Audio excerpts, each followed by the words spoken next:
Welcome everybody to our fun little guest bonus extravaganza. I'm so excited to talk to you guys with Shannon.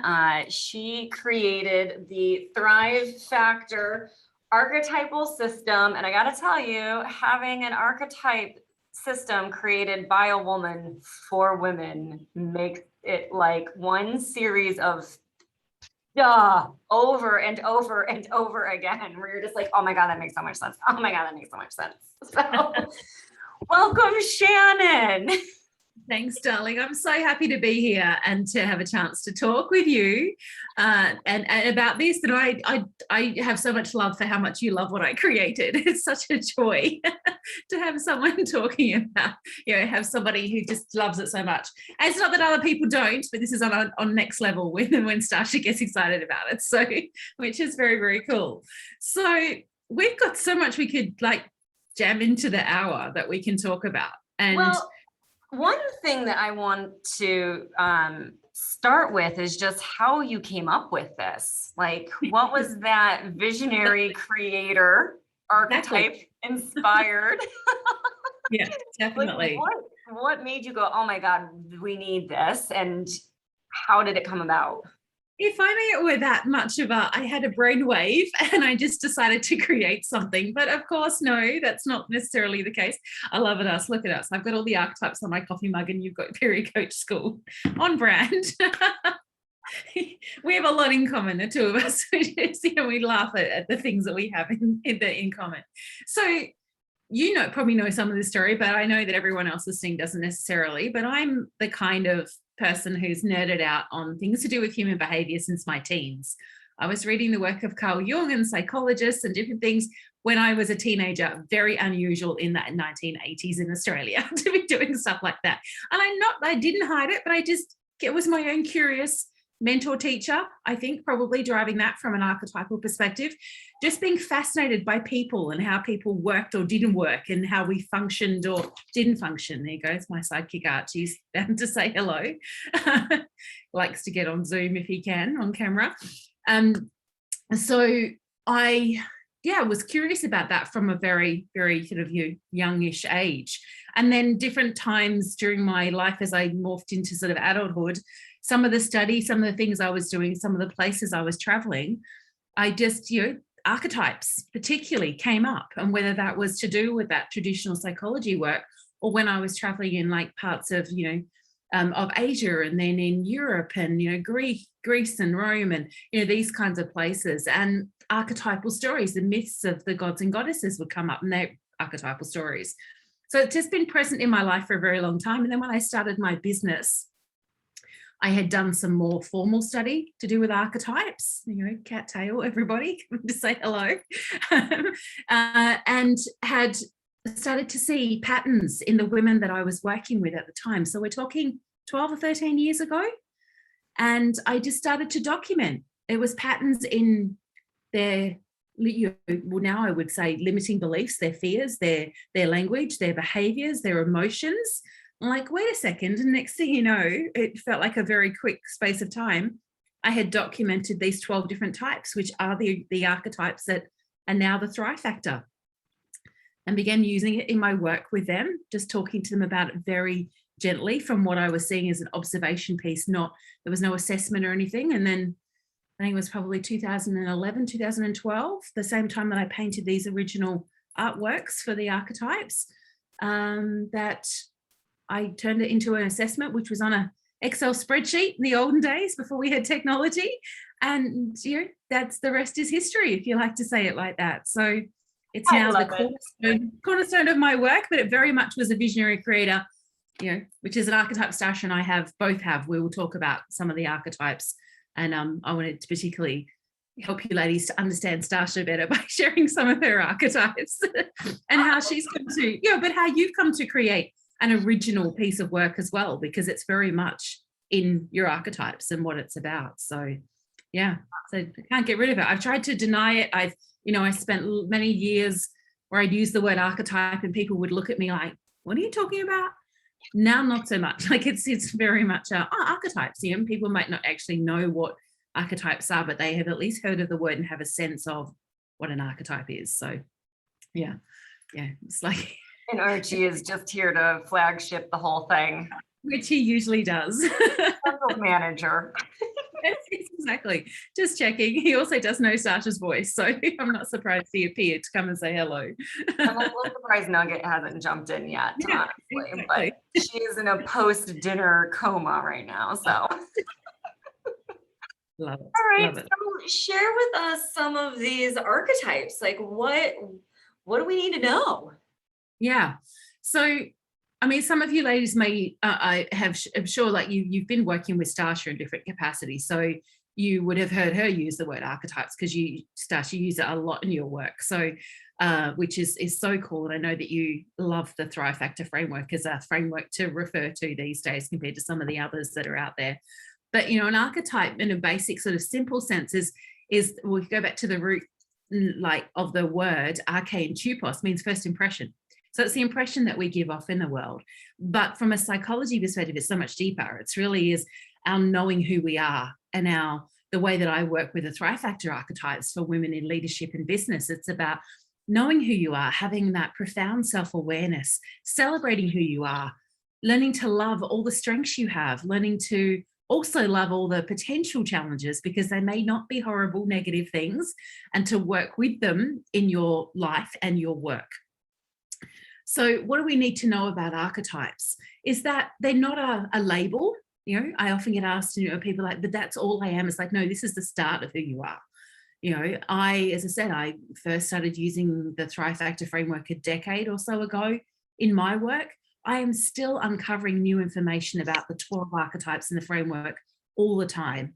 I now have Thrive Factor coaches, so women that have trained with me, like Stasha has with Period Coach School, who are out there in the world. And so, you know, the sessions that we do together from a mentoring guidance perspective, they're feeding back, you know, new information, new insights around the archetypes and how they're expressed in the women that they work with. So it's not a labeling, this is all I am. It's this is who you are as a starting point.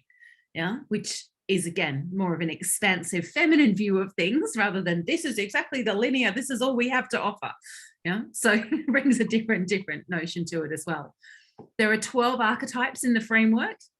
When you do a Thrive Factor experience with myself or one of the Thrive Factor coaches, you will get to meet your archetypes. Now you could have 3, you could have 4, 5, you may even have 6. So I've got 4, Stasha's got 5. One of my Thrive Factor coaches has 7. She's the only woman in the world in the hundreds of women that I have profiled that legitimately has 7 archetypes. She does have the shapeshifter in there, of course, as well. I was going to say, no one of them is. Yeah, definitely. But, you know, I see that, you know, that women have 4, 5, maybe 6 is probably the more the trend at the moment with the women that I've been profiling.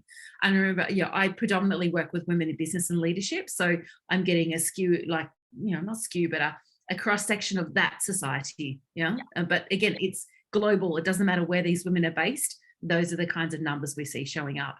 Doesn't mean you're better off or worse off if you have more or less archetypes. Some women that have 3 initially feel that they have been robbed and that they like, but I want 5 or I want 6. And then the women that have more are like, oh no, I wish I only had 3. So there's always archetypal envy, which is really funny to see that play out. And I also find that there are some archetypes that the envy goes to a different level. When I talk about it in a group setting, which I often do group training or group profiling experiences, there's always 1 or 2 archetypes that everybody else in the group doesn't have and someone has and they want.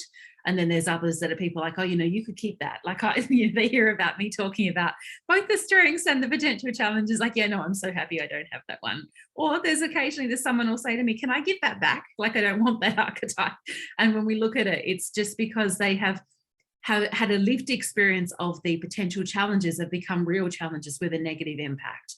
But the thing is that when we come to learn these 2 sides of the archetypes, traditionally archetypes were taught around there's light and shadow, and I call the light strengths and I call the shadow potential challenges. The word potential is very key because when you read in the book, Stasha's got an original version. I have republished this book when I went back to my birth name. I know she's got what will be a collector's item with a Shannon Bush, but it's definitely Shannon Dunn. I republished it last year.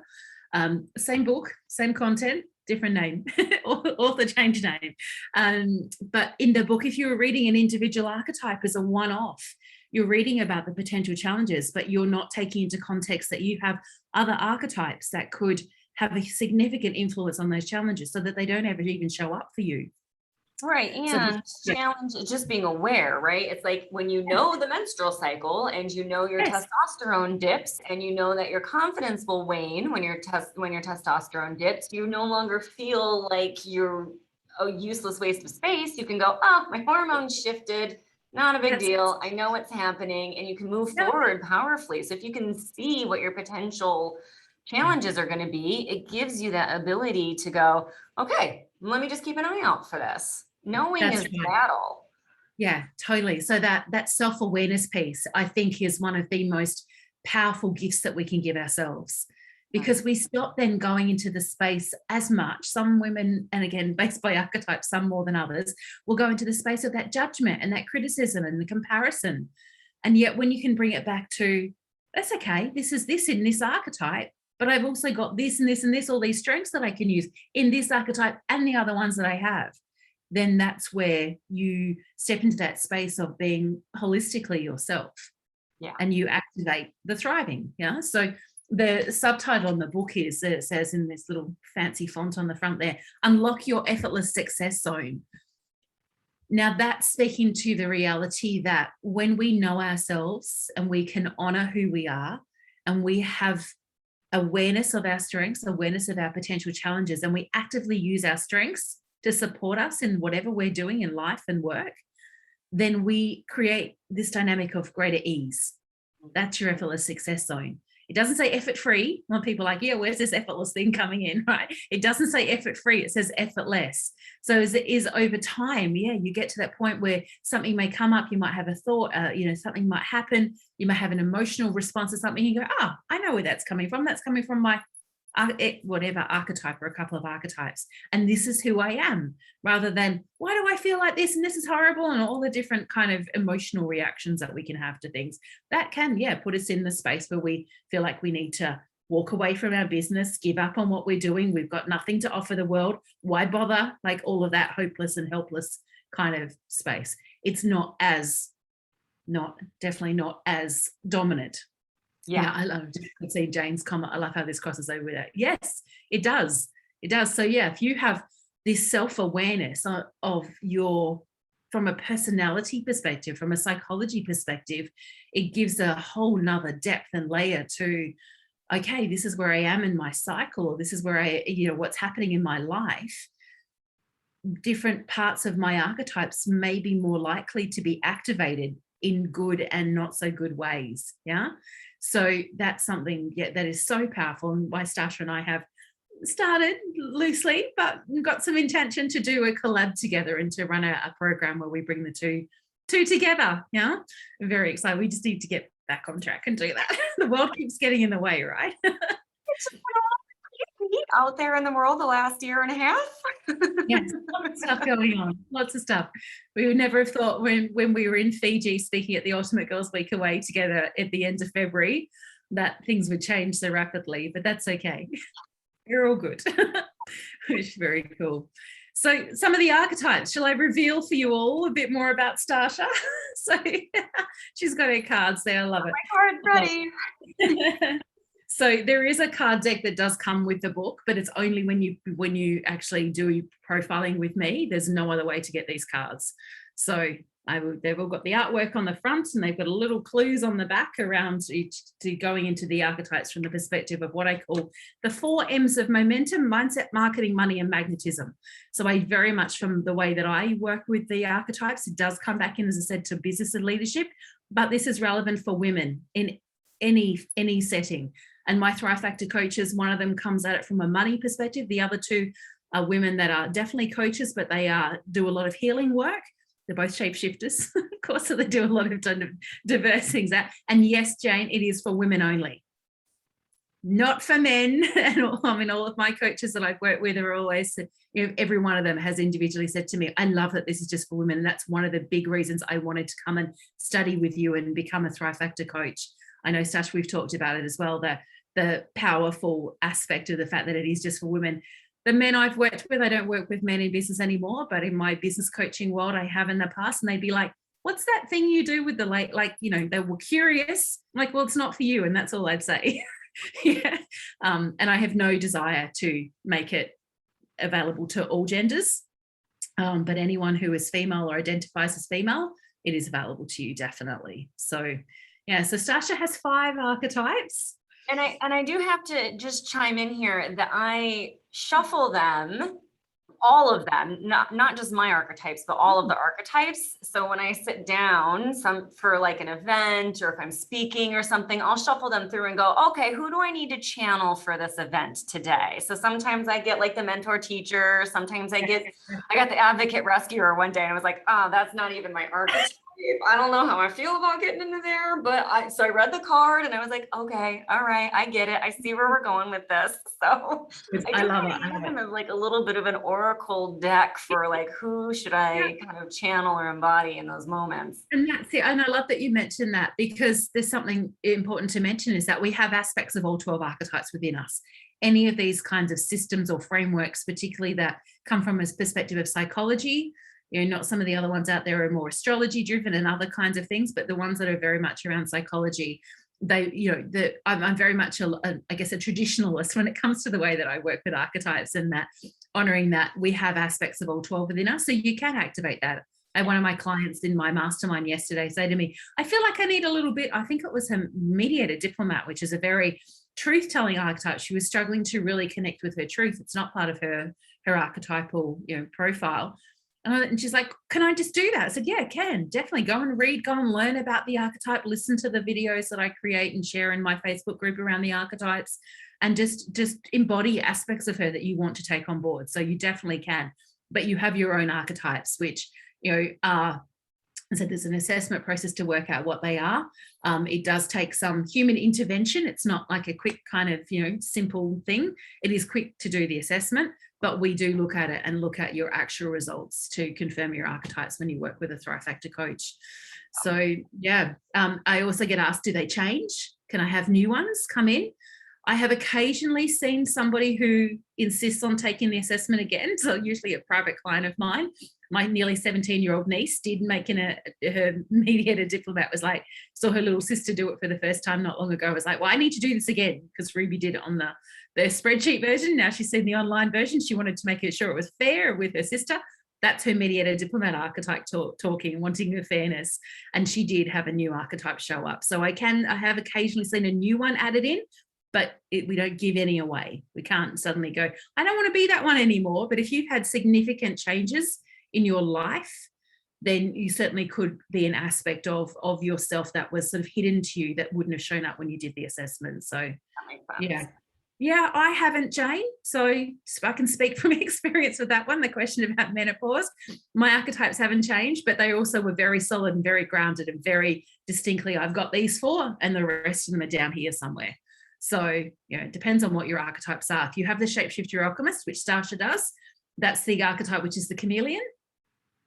So there's the potential for feeling like you can change a lot, because that's a gift and challenge at the same time of that archetype, right? You can speak from experience. I do enjoy sitting back and sometimes going, oh, like one that I definitely is not in my archetypes, but that I tune into more and more is the connector. Oh, the networking connector. Networking connector, because a lot of times I go, how can I make this easier? And I go, oh, networking connector this. Who do I know? And so I've certainly, there's some that I have started kind of pulling in, even though they're not mine necessarily, a little bit more, because it is enough that I can go, well, but you know what? This would make it easier for me. So how do I do that? I get it. I certainly with the 4 that I have, they're pretty powerful and they do take up a lot of space in my world already. But I definitely I have called on the network connector before, the mediator diplomat I've called on, and the queen ruler, definitely. So yeah, indifferent, just depends on what's going on and what I want to I look at it as I don't abandon my own archetypes. I look at who else may come in so that we can amplify what we've got going on there. Yeah, which is total cool. Total Of your 5, which one you want to talk about? Which one do you have a favorite? I always get asked if there's a favorite, and of the whole 12, I certainly have ones of my own 4 that I feel are easier to work with than others. But I do not. I'm a true, when I say the diplomatic mother, I love all 12 of the archetypes I created. So some of them are definitely harder to live with, and I don't doubt that. And working with makes sense to me. I would say, let's see, of these 5, I think some of them are just naturally easy for me. And I think the Visionary Creator and the Pioneer Seeker are the 2 that took me a little bit more time of really like sitting with them and playing with them to really feel like I understood them. Like the Heroine Adventurer, get outside, run around in nature, do that just out of instinct. Mentor teacher, hello, obviously. I've been teaching since I was like 4, so that's an easy one. Shapeshifter Alchemist, I was a dancer, I got to play in costumes all the time. I do photo shoots just at the drop of a hat. Like those felt really easy and comfortable, but it was the Visionary Creator and the Pioneer Seeker that were a little bit more not challenging, but a little bit more of actually sitting with them to get a handle on them. Awesome. So let's talk about those, and we will touch on the others as well. I just will say that I'd known Stasha for some time before we actually got to do this together, and for me to do a profiling session, a Thrive Factor experience with her. And it's always when I've known someone for a while and I see their archetypes playing out in the world in their work. But then when I actually get the confirmation of what their archetypes are, I get such a buzz. And I have the Inspire Believe archetype that Stasha doesn't have, which is the cheerleader archetype. Perfect for me as a coach. Yeah. And so and it also is the archetype that is the potentialist. I see the potential in people and have a huge desire for them to see it and own it and honor it and celebrate it in themselves. Doesn't always happen, but being able to see then someone's archetypes. And it didn't surprise me what showed up for you. The only one that I thought may have also shown up was the Inspire Believer that didn't, but you've got enough powerhouse of kind of archetypal combination here going on anyway. So the Pioneer Seeker archetype, and if you ladies can see the image here, so there's a heart in the center there with coins in it, and the coins are representative of treasure. There's a path in the background. So the Pioneer Seeker is a very adventurous archetype. She's the woman of first, hence the pioneer as part of her name.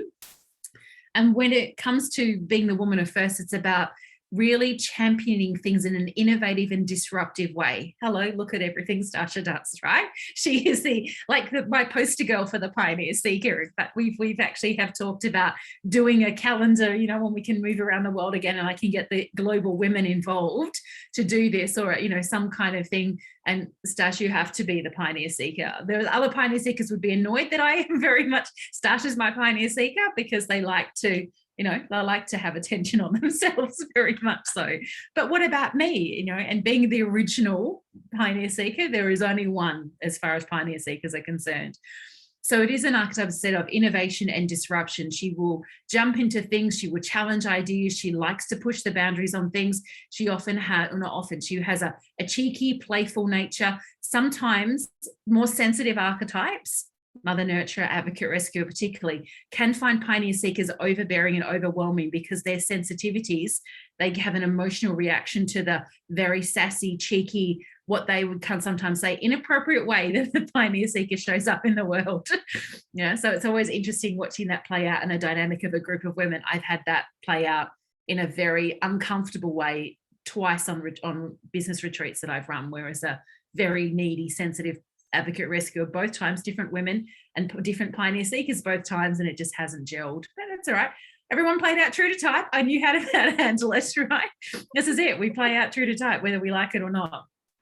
So the Pioneer Seeker, as well as the pioneering aspect of where she's at in the world, she'll grab ideas early on. She's that friend that you have that you're like, I just discovered this amazing new thing, and she's like, I did that 4 years ago. Like she's moved on, well and truly moved on, right? And just almost like blank you, like whatever, that's not new. Because she's so far ahead of the thinking game and the expressing and experiencing game. And when I talk about the Visionary Creator, you can see how much this is amplified in Stasha because of the nature of the two of them coming together. But the Seeker part is the adventurer in the pioneer seeker, and it is about going out and looking to understand her place in the world, because she can often feel very lonely because she thinks differently and acts differently. She can often, it's where you'll hear, I never fitted in. I was the black sheep in my family and at school, like whatever that is. I've just recently profiled my nearly 15-year-old niece, which is about the age that I'll profile younger women. And she has this. And, and the Visionary Creator, in fact, she's got these two the same as you, and the Heroine Adventurer. And then she's got the mental teacher. So she's nearly like you. But Mia said, no, you'll love her. She's right. But Mia said to me, she's like, so is this why I never feel like I'm ever, what did she say? The word she used was, it wasn't about fitting in. She's like, ever, that no one ever understands me. I said, yeah, because you think differently and you act differently in the world. But how cool is it that you know that now? Yeah. So big sister has a very grounded set archetypes: queen, ruler, mediator, diplomat. They both got the heroine adventurer, so they compete together as well, which is very interesting to see how that plays out.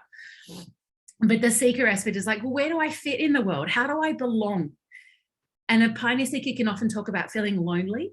And yet when I talk to pioneer seekers about that, I was like, okay, so what happens when everyone gets on board with the things that you're into? Like, oh no, I don't want that. Like, I don't want the masses of people hanging out with me. Yeah. Now, different with you, Stash, because for period coach school, that's a whole different ball game entirely. But, it goes from I don't like being out here all on my lonesome where no one gets where I'm at and I'm so avant-garde with what I'm doing. And yet this, but I really don't want a masses of people around me, because this is where you can disrupt for the sake of disrupting and just go, no, I'm just going to drop the thing I'm doing and move on, because it feels like it's a bit too normal and a bit too mainstream. Yeah, but Stash, that won't happen to you because of the nature of the focus you have for your work. Yeah, no, I totally get that, because I find myself going, oh, well, that was fun, but now everyone's doing it, so I'm not going to do that anymore. And it's like, well, but now would be the time you could actually like really make some money off of it. And I'm like, yeah, but I don't want to do that anymore. I'm going to just move on. Lucky you have 4 other archetypes to help you so your pioneer seeker doesn't take over. The pioneer seeker also, there is an archetype called the queen ruler, but the pioneer seeker has got a queenly aspect. It's the only other one of the archetypes that actually does have a queen expression, but it's the queen of the underworld. So equally, they work in spaces that are not mainstream, that are not comfortable for other people to talk about. Taboo Tuesday in your group, like that is like the whole essence of your pioneer seeker, queen of the underworld. And when they're in that space and they've really honored the leadership qualities that they have, they're a force to be reckoned with. Like, you don't get in the way of a pioneer seeker ever, not particularly with you backed up with the heroine adventurer, heroine adventurer is about being fierce and focused and, driven to bring to life whatever she's decided has got to be her reality. So, yeah, right? It was just like a weekend ago or something. Chris asked me this question that was not meant to be insulting or anything, but it was just one of those like, oh, you can't even read a map, just offhand things. And I went, oh, honey, if you want to start a game of wits against me, you will lose. Yes. And he just was like, I wasn't trying to like offend you. It was just like a snappy comment. I love it. So I could just, in that one statement, I just heard 4 of your archetypes come to life. So that's very funny. Very funny. Yeah. And I see in the chat box that there's a few people who saying this sounds like me. And I got to tell you, if you're in this community, the odds of you having that pioneer seeker archetype are probably a bit higher. Or the visionary creator, which is the other one. And this is one that Stasha and I share, and we definitely bonded over. I think these, being able to, as I said, get to know you before we ended up getting to meet in person and had lots of time together in the space of over nearly a year, which was awesome when you were traveling and different things that we were doing. But the visionary creator is definitely where we bonded, no doubt, and our mentor teachers as well, nerding out on study and things. But the visionary creator here, you can see her, there's a third eye in there. Her vision is her powerhouse, definitely, but she is also the archetype of creativity. Yeah. Now she will, of the 12 archetypes, this is the artist archetype. Doesn't mean that every visionary creator paints or draws or does things in a traditional artistic way. You're a dancer for like ever, right? So it's about creative expression. But the visionary part of this archetype, and I've just come to really understand this. In fact, I don't even think Stasha's probably heard me talk about this, but in the last few months, I've come to see that the visionary creator, literally me talking as a visionary creator, see that the visionary creator archetype is the shaman. I heard me talk about that. So the shaman has that gift of being able to journey with others to a different time and place, maybe future, maybe past, but for Visionary Creator, it tends to be more future, and to work with, accessing resources and gifts and things and bringing them back so they can be used and useful in the present. Like, I have this archetype. I created this archetype over a decade ago. That's just come to me in the last few months.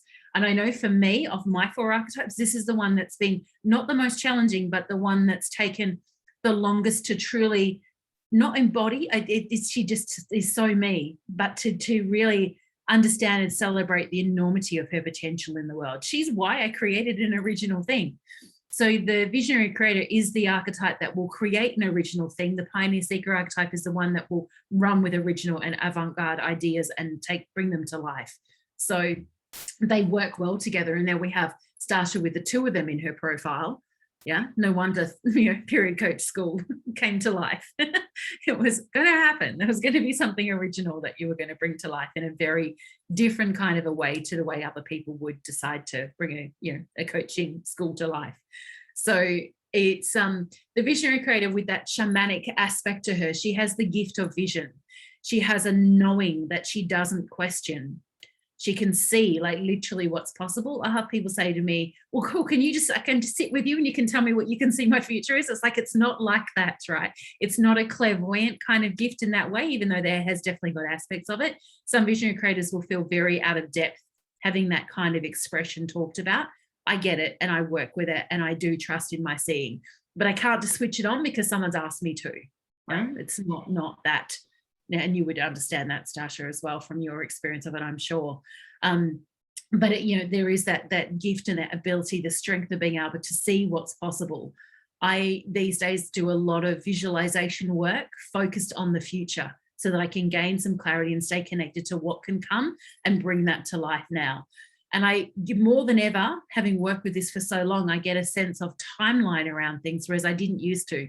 And one of the biggest frustrations and challenges for a pioneer seeker is patience. Is that, but I can see this is possible. Like, why are you making me wait? Like, come on, like, just get on with it, universe, or whoever's influencing here.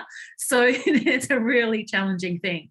Along with one of my other archetypes, it's Stasha and I, that are different, the Liberator Engineer. She's an archetype with her challenges, frustration. So when the frustration and the patience, can get together, I can feel very, come on, just get sorted, everybody. But that deep sense of knowing, as I said, for a visionary creator tends to be from a vision perspective, but it also can be an embodied, felt perspective. And when I get, if you call it a download or an insight or information, or I'm journaling or writing or talking or doing a visualization, I don't question what I see or what I hear or what I write. Not at all. And the more that I embody that, the more that I celebrate it, the more that I trust it, the better everything is for this archetype. Now, she can, because of that shamanic kind of insight and being very futuristic in the way that she thinks, like the pioneer seeker, she can get very bored with the ordinary everyday world. Yeah. Stasha's got the 3 archetypes that are more likely to get bored of all 12. She's got all 3 of them. Yeah. So yeah, let's move on. Not at all. So being able to stay grounded in the present moment without feeling like this is tedious. Why are we bothering with it? Why are people still talking about this kind of stuff, or still doing here, or still doing this, is an important thing. And the way that the visionary creator can support herself to do that is to express herself creatively. I am a painter. I am an artist from that traditional artistic perspective. And I need to consciously spend time creating in that kind of a way, not just creating in my business, because creativity in my business is like off the scale. But that's not nurturing my visionary creator, because it's business focused rather than art and creating for the sake of it. Yeah, and that's one of the things that I do during menstruation is the visuals that come if I just give myself the space and the time. What did you say to me in a comment on something that not in the last week or so about the visionary creator?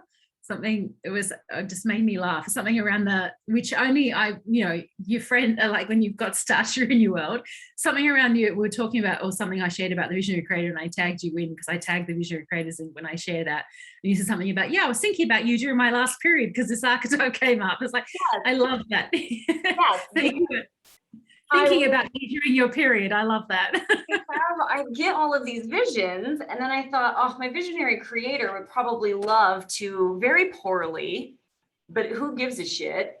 Yeah, and it's not about the quality of the drawings or anything. So I did a little sketching of my vision during my menstrual phase, and during my tapping, this little vision of like the endo rapids and then the like spacing out kind of came to me, and it was like, and I just felt such a good sense of like connection and satisfaction, and really just felt like, oh God, that just felt good. And it's just that like right there in that kind of deep luteal menstrual, where I often equate that time as being on a trip, a shamanic journey, a mushroom adventure, whatever will have you. But it's very much like leaving this plane of reality, and that visioning coming in, and then the next step was like, oh, visionary creator, this, like, let's just go recreate it in some way. Because even if you're flipping through, you'll have those moments of like, oh, right, yes. And coming back to that space. Yeah. Very much. I mean, play with that aspect of color and creativity with my visionary creator. It can be literally just having my journal open and having colors around, whether it's pencils or markers or something, and just playing with color and shape.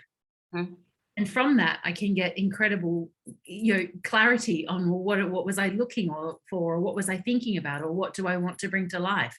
When it comes to like naming my programs and the things that I do within the context of my business, I will often draw things out first, long before words come. The more I honor this aspect of me, the more the effortlessness is there, definitely. But as an archetype of strategy, she's got a quick intellect. She doesn't, mince words. Like she's goes with the punches. She's a very, very powerful archetype. And one of the rarest archetypes that I have seen show up in the profiling I've done. It's not that she's not there, but I don't often see a visionary creator.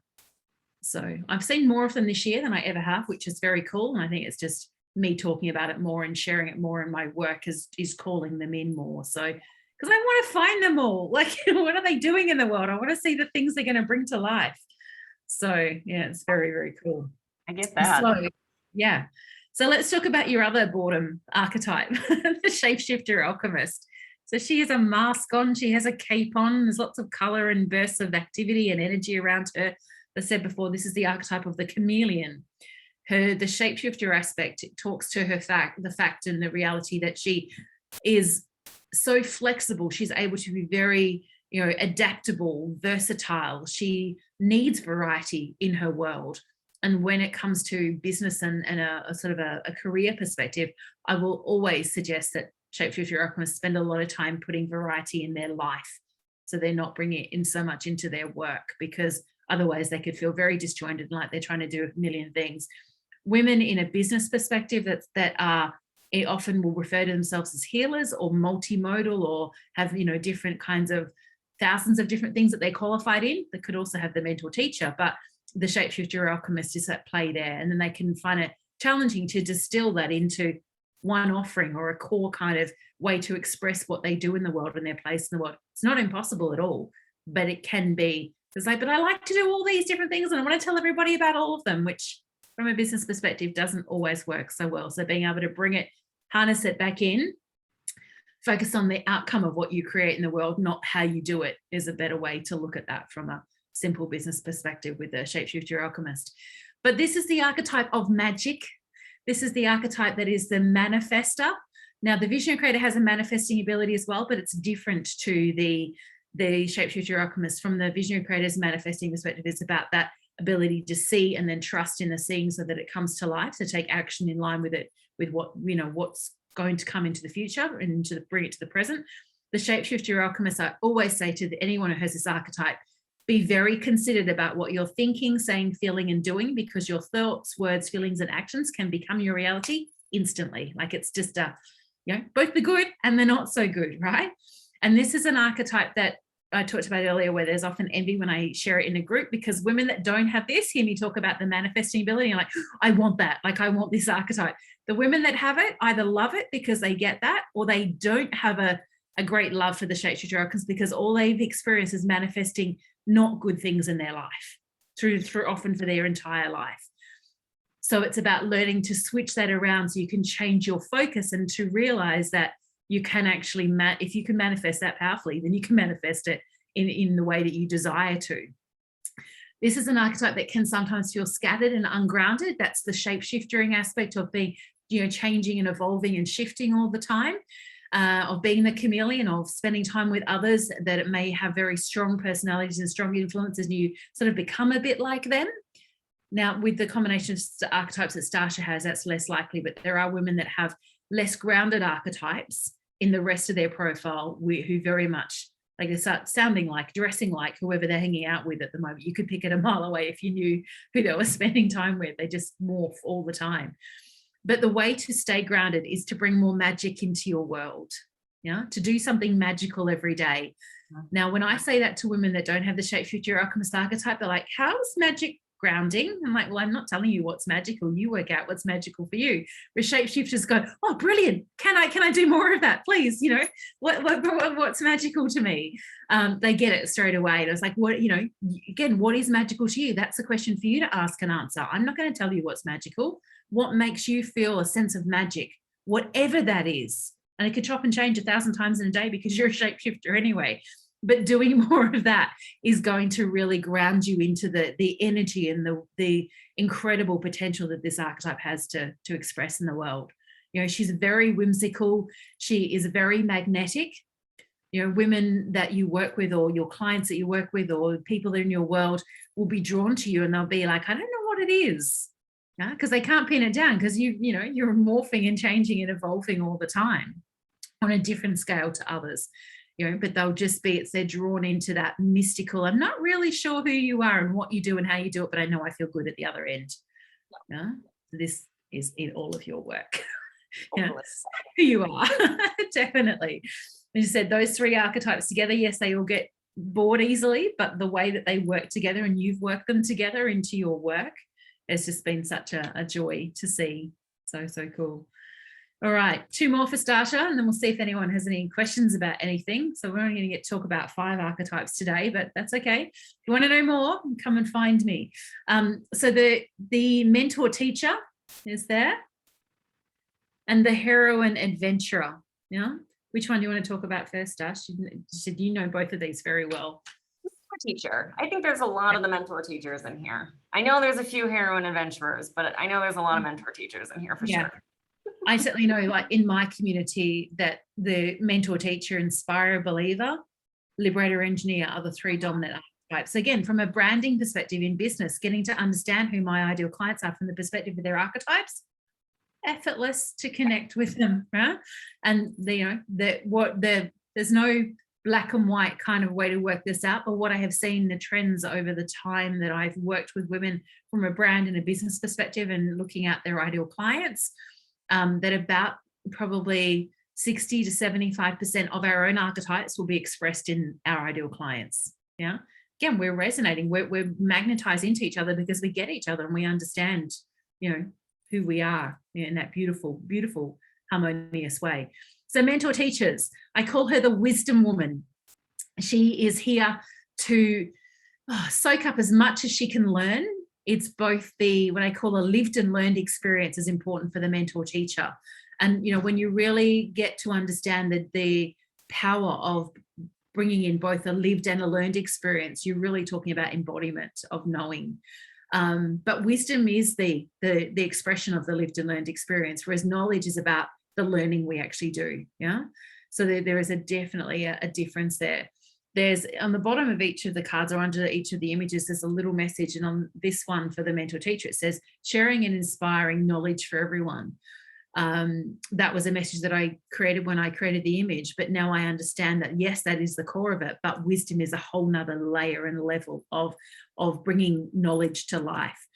This is an archetype that has almost like an unquenchable thirst for knowing, wanting to understand, wanting to learn. She will go and research things. You get lost in books. She will get lost in podcasts. She loves learning on any scale. It's about really knowing, though, the power of you implementing what you're learning and bringing it to life in whatever it is that you're doing in the world. Mentor teachers always end up being paid to share what they know, whether they have a formal teaching qualification or not. Stasha and I are examples of that. I've been paid in many capacities to teach for as long as I can remember. I don't have any formal teaching qualifications. Mentor teachers just have a gift for being able to share knowledge with others in a way that really they can do something with. So you do see it a lot in the small business world. You see it a lot in the coaching industry as well, women that have the mentor teacher archetype, and that's no surprise to me. This is an archetype that is with a mentor teacher. The mentor aspect is she's a guide for those in transition and transformation. Again, this way you see it coming up in the coaching industry. People know that mentor teachers have solutions, they have answers, they have ways to do things, and they are drawn to us as mentor teachers because they know that we have some way to support them or guide them or help them. And if we don't have an answer to something, we know how to find the answer, and we know someone who does have the answer. Yeah, so just what we do. Mentor teachers, with the fact that they've got so much to share with the world, can at times get to the point where they can overwhelm their students. So from a business perspective, that would be our clients. In other perspectives, it looks different. So we need to be mindful of how much we're giving, and to remember that the people that are learning from us might be around here, and we think that they're up here, or that we need to give them all of the things we know that keeps going like way up here.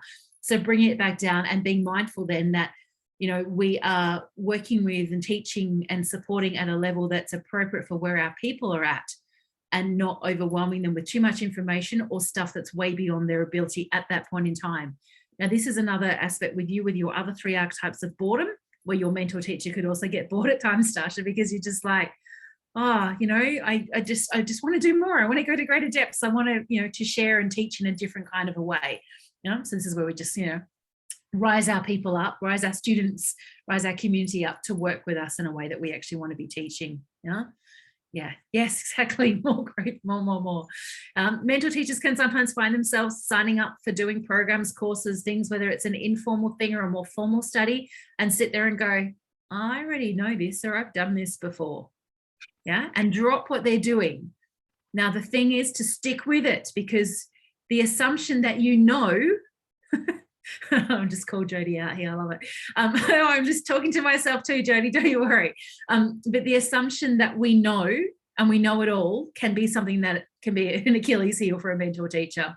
You don't want to be the smartest person in the room. You actually want to be the person that's there to learn. And this is what I say to my clients all the time. It's like, I love the opportunity that I have to learn every single time I talk with any one of you or do anything with you, because I've put my mentor teacher in that space of I'm a student before I'm the teacher. It's not the natural, obvious way that mentor teachers do.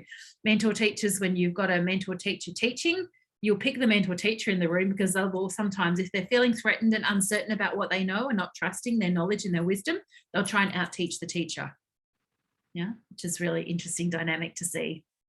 Interesting to manage. I bet. It is one of the things that I love about cycles, is because as much as you can know where you are and what's coming next, it's going to be a changing journey. So I remind students regularly, especially at the beginning of the courses, open mind, as if you've never learned anything. Start as if today is the first day that you have tried learning about your cycle, and see how you feel and see how you react, and just come to it with an open mind, and then keep that going, because your cycle is going to change. And the only way you'll notice is if you keep that open mind. Otherwise, you won't notice that shifting, and you'll be caught by surprise again. So it's the lesson for me as well, just as much as that's it. And this is for us to remember, is that the lessons that we are here to teach are the ones that we're here to learn. Yeah. And that to approach everything from that humble experience or that humble sort of lens as a mentor teacher is you being in your power, is you definitely being the powerful, thriving woman that you're here to be. You know, I have a core belief that I live by and guides me with everything, is that every woman's birthright is to thrive. Now, I'm not immune to the fact that there are places in the world where that is not as easy for some women. But I do truly feel that the more that those of us that are able to thrive in a different kind of a way can rise up and do that and support each other, something that I call collective thriving, then we can hopefully over time work with getting out and supporting other women in different ways so that we can all understand and experience, you know, thriving. You know, it's very visionary creator of me, but yeah, it's got to have absolutely. It just drives me. And you know, so I could be in a space of very overwhelmed by the reality that that's not the case for a significant population of women around the world, but instead I let it drive me. I'm glad I don't have the advocate rescuer archetype, or I would be on a tangent of trying to save everyone. That's the archetype of compassion. She's like the Kuan Yin, Mother Teresa energy, spends a lot of time saving the world and really, you know, coming back to self and self-compassion as her powerhouse. And then your heroine adventurer, the woman of the trees, that there's a subtle soft heart there in the target. You know, there is, you can't really see it so much, but there's a bow and arrow in there as well. This is the archetype of the Huntress. You know, she is fierce and focused and determined, and nothing gets in her way when she has her vision set on something. She becomes what I say, blinkered. Nothing and no one, even if she loves them, they don't get in the way when she has a focus and a determination. And I've seen Stasha do this in such a beautiful way. Some heroine adventurers to other archetypal profiles can be very, again, overwhelming with their power and their focus. It's it's intimidating, it is intimidating. Heroine adventurers can often be seen by other women as incredibly competitive. Heroine adventurers don't necessarily identify with being competitive, like, you know, I'm just focused. You know, that's the kind of energy. But to the outside, it's like, oh my goodness, she's so competitive and she's so here to win. And it's like, no, I'm just focused and determined to do what I'm going to do. But is the archetype of the Huntress. She is, as I said, she's determined. She has a goal. She'll set herself a target and she will go after that. She often does that with quite a lot of masculine energy. So being able to learn to be in the space, which is why in the middle of that target in the image is a soft heart, coming back into the strength of her feminine self is actually her coming into her power, of understanding that the softness, the gentleness, the passive, it's not passive in giving up, it's a passive in leaning back and being in that kind of space. Stasha is a beautiful role model, again, for the heroine adventurer. You can't have two pioneers because, like, yes, I can be two characters when we do this massive photo shoot one day, because you do the heroine adventurer beautifully as well. But this is an archetype that loves nature, loves animals. She tends to often have dogs as pets. So Stasha's got a cat because, you know, but I'm sure at times you've had dogs or wanted to have them. Yeah. In fact, Billy Girl is getting put on the secret Kickstarter card deck that we're creating, and little Billy Girl's making some cameos. She's no longer with us, but she was my pup. She was my rough and rugged 10-mile hike girl, you know? Yeah. And my theory behind heroine adventurers loving dogs as pets or wanting and desiring to is because it gets them out in the world. Mm-hmm. It gets them out of their fierce focus. I'm doing all the stuff, and it actually takes them out into nature. Cats don't do that as much, right? Cats are very much yes, it's an animal lover thing, but I think more mentor teachers are, if we're going to talk about which archetype has which pet, the witchy aspect of the mentor teacher. So, you know, she's connected to the Greek goddess Hecate, which was definitely the crone witch goddess. So but the heroine adventurer, getting out in nature is a way for her to ground herself. I say always to heroine adventurers, spend time outdoors in some capacity every single day, even if it's just because of weather-wise, a few minutes. Go and hug a tree, put your feet in the earth without shoes, those kinds of things, really important. It is also the archetype, which is again expressed so beautifully in Stasha's world, the archetype that is here to champion causes of women and children. There's another one why you're the role model for Heroine Adventurer as well as the Pioneer Seeker. Yeah. So again, there's some aspects of the advocate rescuer who does champion causes, but the causes are related from a advocate rescuer perspective, that or everything, but I always say it's a combination of or all of the for advocate rescuer, people, environment, animals, whereas for the Heroine Adventurer, it's very much around women and children. Yeah. What can we do to support the women and children in the world? And because of this beautiful, fierce, ferocious, determined, channeled kind of energy and direction, she brings stuff to life and is a real champion for that kind of, anything to do with women and children, which is exactly what you do. Yeah, that's definitely my partner's mother, right? A woman who worked for the UN. Yes. Working with countries specifically on their women and children programs, worked around the world in governments, sits on the boards of NGOs and non-for-profits that do specifically women and children work. And she is endless energy. I mean, like, she could do laps around me at the park. Like, that woman can power walk. Incredible. So it's an archetype that's physically capable. If you're thinking of like women that go and compete from a sporting capacity at really high level, they will all have the Heroine Adventurer archetype. Yeah, always. I remember working with a client years ago who had this archetype, and she said to me, I don't really get it. Like, it's not me. And then she goes on to tell me that she played netball for Australia. It's like, hey, hello, like, she's like, oh yeah, but that was like when I was younger. Like, yeah, but this has been part of your, the physical activity and your power from a physical body strength perspective is the Heroine Adventurer. Both of my nieces that have this archetype, and the older one particularly, won't play like they do. Like, she's just finishing their netball season, but Ruby won't play in the team unless she's in the top team. Like, she'd rather not play netball at all for the whole season unless she's going to be in the team that's likely to win. That's just, and she's been like that since she was tiny.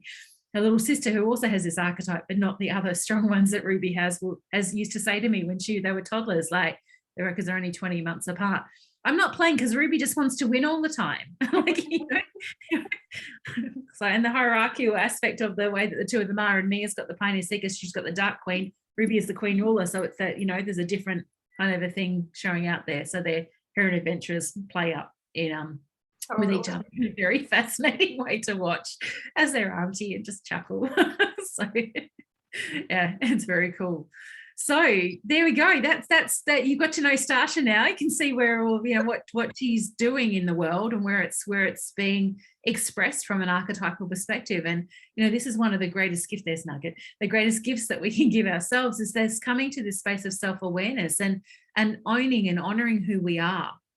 So, if anybody wants to know what your Thrive Factor archetypes are, then please reach out to me, and I'll put a post in the group, Stash, if that's okay, with some info. Tell us where to lovingly stalk you. Yeah, definitely. I'll go and do a post in the group to do that. But, there's, from a business perspective and working with me, thrivefactorco.com is my website, and then thethrivefactor.com is the website for all things Thrive Factor. But yeah, there is I'm going to post the replay here. So post it in the comments of the replay too, because that will definitely make it really I'll share a special code for you ladies as well if anyone wants to come and do a Thrive Factor experience with me. So you can get as a Stasha code. It will literally be Stasha, so you can use that to get yourself a savings on that. So Thrive Factor experience is a one session where you get to meet your archetypes, do the assessment, get a very detailed report. We've just upgraded the report, so it's next level. Completely excited about being able to share that in the world. And then there is a Thrive Factor amplified experience where you get 3 sessions. First one's meet your archetypes. Second one, we look at the archetypes through the lens of your business or career. And the third one is about really understanding the interaction between your archetypes, because looking at them individually is powerful, understanding how they influence each other, both in a positive way and sometimes not so good way. So I say, think of them like your best group of girlfriends. Not everyone's going to be in harmony all the time. There will be someone that potentially could be feeling left out, or having a tantrum, or misbehaving, or acting out, or whatever. So we need to, when we can understand that, it's like, okay, yeah, exactly, or deeply feel. Yeah, we can come back to, this is okay, this is what's going on, and I my background as well as business includes a lot of training and stuff. Again, mentor teacher, I've got lots of qualifications, but in counseling and also transpersonal art therapy. And I often use very therapeutic processes when I'm coaching women with the Thrive Factor framework. And I will often suggest that you spend some time doing what is referred to as a dialoguing process, where you're literally having a conversation with one or more of your archetypes. One of the Thrive Factor coaches says that's now part of her morning practice, is to check in. She's like, I check in with a wise counsel of my 4 archetypes and literally say, okay, ladies, what do we need to do today? Who wants to show up? Who wants to help me? Who needs some love? And that's just part of her routine now. That's such a good idea. I'm going to start doing that. Yes. So I want to know from you guys listening, do you have any suspicions of what you may have in your profiles? Post them in the chat box. I want to hear what you suspect. That's very cool. I remember you've only really just heard about, well, maybe I've mentioned 7 of them, I think, but you really only heard more. But I know that there's some in here. Yeah. All but the heroine sound familiar. Yeah, I think might be a 4 out of 5. I will say that I market to heroine adventurers, pioneer seekers. I do a little visionary creative, but I know that that's a kind of a more rare one. So I will I pull in some of that shapeshifter archetype, like the magic and kind of the woo side of things. Because I know that these are the people who are coming, the leaders, the original thinkers, the creators, the bold and brave. And I use that in my marketing because I know that's who's going to be here. Yeah. Shifter teacher to start. Yep. Definitely. And this is it, because this is, I said right at the beginning that the word archetype comes from arche and tuplos, which means first impression. So we do have a strong sense of who we are. Mm-hmm. But until you've actually done the assessment, you won't 100% know. Like, you will probably pick 50% confidently. You might, if you really have done a lot of self-awareness work and you don't have the Shapeshifter Alchemist, you will pick 75%. But there is frequently not a hidden one, but just an aspect of self that we are not maybe as comfortable with or as aware of, or we've tried to deny for whatever reason. And that's, so when I share someone's profile report with them before we chat, I'll always say to them at the beginning, what did you think when you first had a, high level look or a read of it? And it very much will come back was like, yeah, I got them all, but that one. There's always one that, and then we talk about, they're like, oh, that's more me than any of them, kind of thing, right? Which is always really interesting to see. And those of anyone that's just looking at the book as a starting point, there's a specific added piece in the Shapeshifter Alchemist chapter that says if you've read the book and you've decided you've got all 12, you've definitely got this one, because that's the chameleon of going, oh, I've got this, I'm definitely this, yes, I have that, right? Yeah. And I remember you saying that at, I think it was the Artful Business Conference presentation, where you said something to that effect. And I went, well, yeah, I think I can relate to all of these. So then I definitely, and that's not one that I thought of when you were just talking about it. I was like, well, that doesn't sound super like me. But then by the end of it, and you were like, now, if all of these sound like you are the Shapeshifter Alchemist. And I was like, okay, well, pass that card by me again. Yeah, I know. It's so interesting to see. And I love, when women have some sense of the work that I do and they know a little bit about the archetypes, they'd like this, they've been in a presentation, or they've got my book, or someone's told them about it, or they're in my Facebook group, Ingenious Businesswoman, and they're listening. Like, I've just been doing a series of videos in there. Today we're up to Queen Ruler, so we're nearly at the end of the 12. So I've been doing an intro of videos in there, and we're next bunch of videos will be around the archetypes and mindset. We'll go through the mindset, marketing, money, and magnetism, just to do some high level kind of be the one place for resource for everything, which has been exciting to do. But it's, there's so much to learn with it, and that's a good thing. It's I find it fascinating when women all do the Thrive Factor experience profiling, like, yeah, I know, I'm all good now, and move on. I'll see them show up maybe in Facebook or online somewhere, and they'll be going on about something that's not working for them, or they're unhappy about, or it's not this, or I don't understand what's going on. And I don't always, if I have a better or closer relationship with them, I may message them and say, I think it'll be really good if you go and have a look at this archetype. because I can see it like glaring, like this is what's going on. It's like, give her some love because she's not happy right now, or else this wouldn't be such a thing for you. So it's an ongoing lived experience of self-awareness and self-celebration is the way that I look at it. So totally. It's a lot of fun. I mean, I certainly do that as well as with the phases of the cycle. Like I can sit back and go, you're in follicular and your queen ruler is being a bitch. Or like, you're in deep luteal and you are not giving your advocate rescuer any love.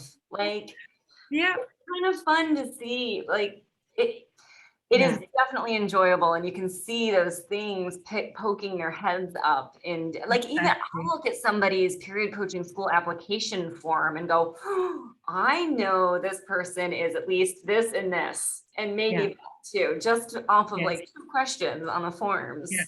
And that shows how much that you have embraced the Thrive Factor, which I'm so grateful that you love it so much. And we'll get Stasha trained as a Thrive Factor coach at some point.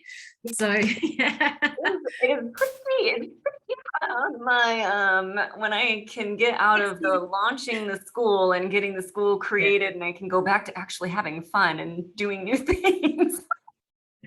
Yeah, but that's cool. But we will do what we keep saying we're going to do, and we will bring together our combined program, which is just, it will very much be a self experience, so you can understand how you can work with your archetypes and work with your phases, no matter whether you are, still menstruating or you're into the menopausal aspect of life. So yeah, I just saw a puppy too, spotting all the pets. I love it. I know, Nugget's just in here right now, insisting on getting attention. Yes, very, very cool.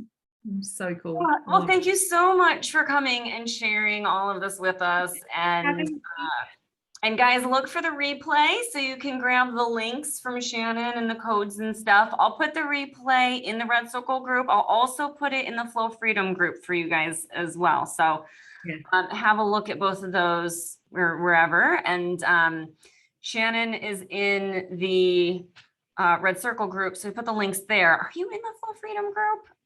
I don't know if I am, maybe not. I don't either, but she's definitely in the Red Circle group. So go look in there for the replay, and the links will be on there for sure. And then if I can get my shit together, I'll copy them over into the Flow Freedom group. You will at some point. Depends on what phase you're in, right? As to what you're doing at the moment. The odds are good. I am very near to ovulation, so the odds are good. When you have such a great friendship with someone, when you reach out to them, we're going to catch up. It's like, is this going to fit with you? Whatever part of your cycle you're going to be in. Yeah, not just your archetypes, but everything else too. So thank you, ladies, for joining us live, and anyone catching the replay, thank you. I really appreciate you coming and listening. You could probably guess Stasha and I could talk about this for a very long time. So. Days, I'm cutting us off. All right, thank you guys so much. Lovely days, and I can't wait to hear what you discover about your Thrive Factor archetypes in the future. Bye, guys.